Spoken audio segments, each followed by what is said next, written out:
So one day you'll realize that you're tired, and then you're going to do something about it. But until you realize that you're tired, you're going to keep repeating the same cycles. What's up, YouTube? It's your girl Kai, and I am back with another video.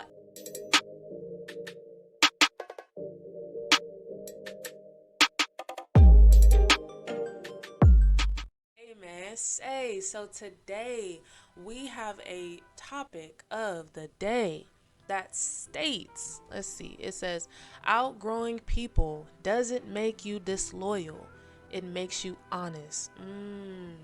Okay, let's break this down. I'm sure you've heard that some people are afraid to succeed.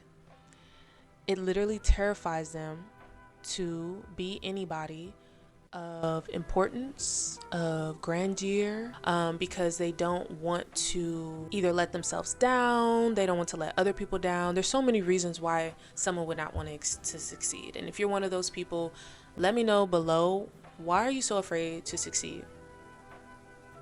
There's a lot of guilt that comes with growth. I've mentioned a few times before that within this past year, I've gone through a lot of growth. I have intentionally put myself first when it comes to my well-being, my lifestyle, my surroundings, my company, my intentions, and also my accountability. To be honest, there is guilt there. That it's like one of those, who do you think you are type of things. Who do you think you are to be healing? Who do you think you are to no longer crash out at the drop of the dime? Who do you think you are to want better for yourself? To be sitting here in front of this camera and this microphone recording a YouTube video? Who do you think you are going to therapy? Who do you think you are drinking tea and writing in a journal your feelings? Who do you think you are? There's a lot of guilt that comes with growth. We have a sense of loyalty to who we used to be. That version of us that we were for probably majority of our life. The one that protected themselves so they crashed out on people.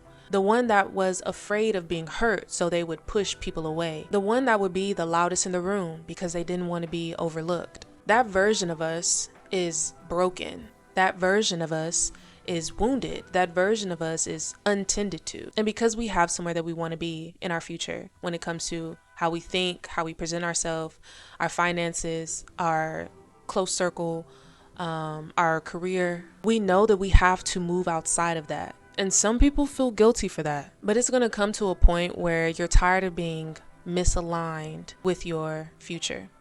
It comes to a point where you realize that if I don't make this change, I don't see a purpose in striving for anything, don't see a purpose in living anymore. I'm showing myself even more proof that I'm going to be like everyone else that came before me. So one day you'll realize that you're tired, and then you're going to do something about it. But until you realize that you're tired, you're going to keep repeating the same cycles. And when you come to that point in realizing that I need to separate from this noun, this person, place, or thing, you don't have to villainize the situation. Nobody has to be a bad guy. You don't have to be the bad guy for staying. You don't have to be the bad guy for leaving. They don't have to be the bad guy for bringing you to this point. They don't have to be the bad guy because y'all just don't mesh like you used to. This opportunity doesn't have to be the bad guy because whatever made it fall through, it was meant to. Growth requires permission to change. So you have to give yourself clearance. You have to break out of what you used to know in order to deserve, to allow, to earn something other. All right, so there is this verse. It is Matthew 9:17. Just a disclaimer.